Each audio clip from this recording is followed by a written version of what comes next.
क्या 90,000 करोड़ रुपए का एक प्रोजेक्ट देश की सुरक्षा के लिए कोई ब्रह्मास्त्र है, या फिर ये पर्यावरण और टैक्स पेयर के पैसे की एक बहुत बड़ी बलि है? एक तरफ सरकार इसे हांगकांग का जवाब और चीन को घेरने की मास्टर स्ट्रैटेजी बता रही है, तो दूसरी तरफ आरोप हैं कि नेशनल सिक्योरिटी के नाम पर यह प्रोजेक्ट सिर्फ विनाश लाएगा। आज के इस एक्सप्लेनर में हम भारत के सबसे दक्षिणी छोर पर बन रहे द ग्रेट निकोबार प्रोजेक्ट के इसी विवाद को डिकोड करेंगे। तो मूल सवाल सीधा सा है, मास्टर स्ट्रोक या मेगा डिजास्टर? क्या ये प्रोजेक्ट सच में चीन के खिलाफ हमारा अल्टीमेट वेपन और एक शानदार इकोनॉमिक हब बनने वाला है, या फिर एक ऐसा विनाशकारी फैसला जिसका बोझ अंततः हम और आप उठाने वाले हैं? आइए इन दावों की हकीकत समझते हैं। इस पूरी चर्चा को जमीन पर रखने के लिए जरा इस नंबर को देखिए, 90,000 करोड़ रुपए। ये कोई छोटा मोटा अमाउंट नहीं है, बल्कि देश के इतिहास के सबसे महंगे प्रोजेक्ट्स में से एक है। और जाहिर है, इतनी बड़ी रकम का इन्वेस्टमेंट अपने आप में कई बहुत गंभीर सवाल खड़े करता है। आज के इस विश्लेषण में हम इस मुद्दे को 5 हिस्सों में समझेंगे। पहले इस मेगा प्रोजेक्ट की डिटेल्स, फिर सरकार का रणनीतिक विजन, उसके बाद पर्यावरण से जुड़ी चिंताएं, फिर ये सवाल कि क्या सच में इससे चीन रुकेगा, और आखिर में विकास और विनाश की ये पूरी डिबेट। तो शुरुआत करते हैं इस 90,000 करोड़ के मेगा प्रोजेक्ट से। द ग्रेट निकोबार आइलैंड, जो अंडमान और निकोबार का सबसे दक्षिणी हिस्सा है, वहां लगभग 165 स्क्वायर किलोमीटर के एरिया में एक बहुत बड़ा इंफ्रास्ट्रक्चर डेवलपमेंट होने जा रहा है। ये पूरे आइलैंड का करीब 18% हिस्सा है। इस प्लान के बेसिकली 4 पिलर्स हैं जो इसे कमर्शियल और मिलिट्री दोनों तरह का एक डुअल पर्पस हब बनाएंगे। पहला, गलतिया बे में एक विशाल इंटरनेशनल कंटेनर टर्मिनल। दूसरा, सिविल और मिलिट्री यूज के लिए एक 24/7 ऑपरेशनल एयरपोर्ट।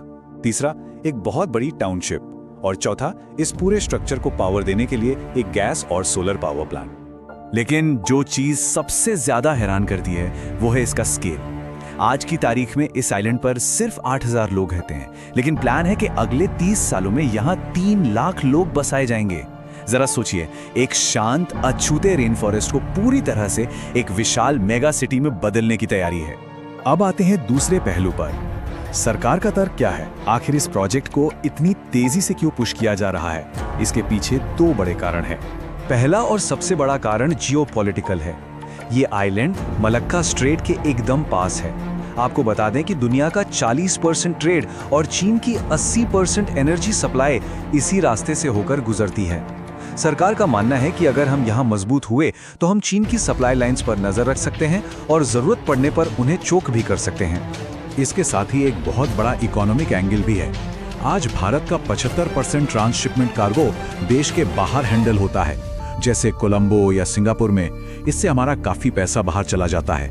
इस नए पोर्ट के बनने से हम ना सिर्फ अपना पैसा बचाएंगे, बल्कि दुनिया भर के जहाजों को अपनी तरफ खींचकर एक बड़ी कमाई भी कर पाएंगे। सुनने में तो ये सब बहुत शानदार लगता है, लेकिन हर कहानी के 2 पहलू होते हैं। विपक्ष, पर्यावरणविदों और जानकारों की चिंताएं कुछ और ही कहानी बयां करती हैं। आइए इस तीसरे हिस्से को समझते हैं। सबसे बड़ा विवाद पेड़ों की कटाई को लेकर है। इस प्रोजेक्ट के लिए निकोबार के करीब 10 लाख प्राचीन पेड़ काटे जाएंगे। सरकार का कहना है कि वो इसके बदले हरियाणा में 10 लाख पेड़ लगा देंगे। लेकिन एक्सपर्ट्स का सीधा सा सवाल है, क्या हरियाणा के सूखे माहौल में लगाए गए पेड़ निकोबार के हजारों साल पुराने घने रेन फॉरेस्ट की भरपाई कर सकते हैं? बिल्कुल नहीं। और बात सिर्फ पेड़ों की नहीं है। यहाँ शोम्पेन नाम की एक ट्राइब रहती है, जिसमें अब सिर्फ 300 से 400 लोग बचे हैं। इनका बाहरी दुनिया से लगभग 0 कांटेक्ट है। सोचिए, जब वहां अचानक 3 लाख बाहरी लोग पहुंचेंगे और इतना कंस्ट्रक्शन होगा, तो इस पूरी ट्राइब के वजूद पर क्या असर पड़ेगा? ये उनके लिए एक बहुत बड़ा खतरा है।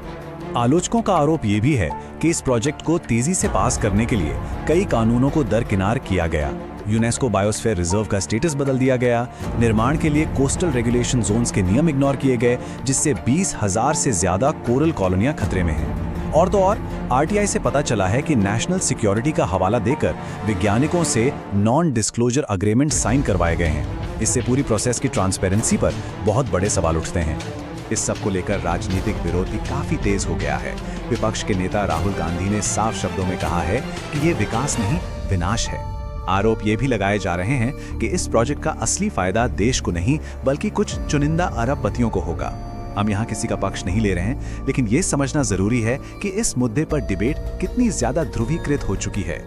चलिए अब अपने चौथे पॉइंट पर आते हैं, जो सबसे बड़ा रणनीतिक वादा किया जा रहा है। क्या ये प्रोजेक्ट सच में उसे पूरा कर पाएगा? क्या हम वाकई चीन की समुद्री ताकत को बेअसर कर पाएंगे? मिलिट्री स्ट्रैटेजिस्ट बताते हैं कि मलक्का स्ट्रेट वैसे भी बहुत गहरा नहीं है, तो सुपर कार्गो जहाज वहां से नहीं जा सकते। और सबसे बड़ी बात, चीन ने पहले ही अपने ऑल्टरनेटिव्स तैयार कर लिए हैं। वो सुंडा या लोम्बोक स्ट्रेट का इस्तेमाल कर सकते हैं। इसके अलावा जमीन के रास्ते CPEC और ग्वादर पोर्ट का ऑप्शन भी उनके पास है। मतलब मलक्का स्ट्रेट को चोक करके चीन को रोक देने की थ्योरी अब शायद उतनी कारगर नहीं रही। एक और बात, हमारी सेना के पास पहले से ही इस इलाके में बहुत मजबूत बेसेस मौजूद हैं। पोर्ट ब्लेयर की अंडमान निकोबार कमांड हो, सुखोई जेट्स के लिए अपग्रेडेड कार निकोबार एयरबेस हो, या फिर कैम्बल बे का INS बाज, जो मलक्का से सिर्फ 100 किलोमीटर दूर है। तो क्या बिना इस नए कमर्शियल मेगा पोर्ट के हमारी सेना वहां की निगरानी नहीं कर रही? वो पहले से ही नेवल मूवमेंट को बहुत प्रभावी ढंग से ट्रैक कर रहे हैं। और इसी पर रणनीतिकारों की तरफ से एक बहुत ही सीरियस वार्निंग भी आती है। समुद्र के बीचों बीच इतना बड़ा फिक्स्ड इंफ्रास्ट्रक्चर बनाना रिस्क से खाली नहीं है। जरा सोचिए, पर्ल हार्बर सिर्फ एक फॉरवर्ड पोजीशन नहीं था, वो एक टारगेट भी था। युद्ध के समय में इतने महंगे और अपूरणीय ठिकानों को दुश्मन के हमलों से बचाना अपने आप में एक बहुत बड़ी चुनौती बन जाता है। तो आखिर में बात आती है हमारे पांचवें और आखिरी पॉइंट पर, विकास बनाम विनाश। क्या ये पूरा प्लान फाइनेंशियली और प्रैक्टिकली पॉसिबल है? सबसे बड़ा फाइनेंशियल रिस्क तो यही है कि आप बिना किसी बड़े मेनलैंड के वहां एक ट्रांसशिपमेंट हब बना रहे हैं। सरकार ये मानकर चल रही है कि हम बना देंगे तो जहाज आ जाएंगे, लेकिन कोलंबो और सिंगापुर जैसे एस्टैब्लिश्ड पोर्ट्स को छोड़कर क्या दुनिया भर के जहाज सच में अपना रूट बदलकर निकोबार का रास्ता चुनेंगे? अगर ऐसा नहीं हुआ तो इस हजारों करोड़ के निवेश का क्या होगा? आलोचक सरकार के पिछले मेगा प्रोजेक्ट्स का ट्रैक रिकॉर्ड भी याद दिलाते हैं।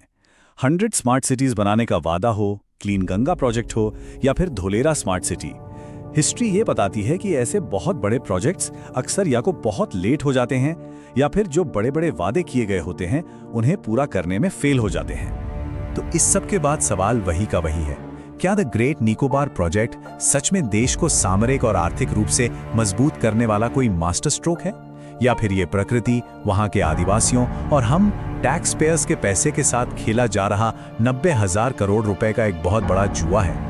राष्ट्र विकास की असली कीमत क्या होती है और उसे किसे चुकाना पड़ता है? ये एक ऐसा सवाल है जिस पर हम सबको विचार करना चाहिए। आज के इस एक्सप्लेनर में बस इतना ही। उम्मीद है आपको इस जटिल मुद्दे को गहराई से समझने में मदद मिली होगी। अपनी राय जरूर सोचिएगा।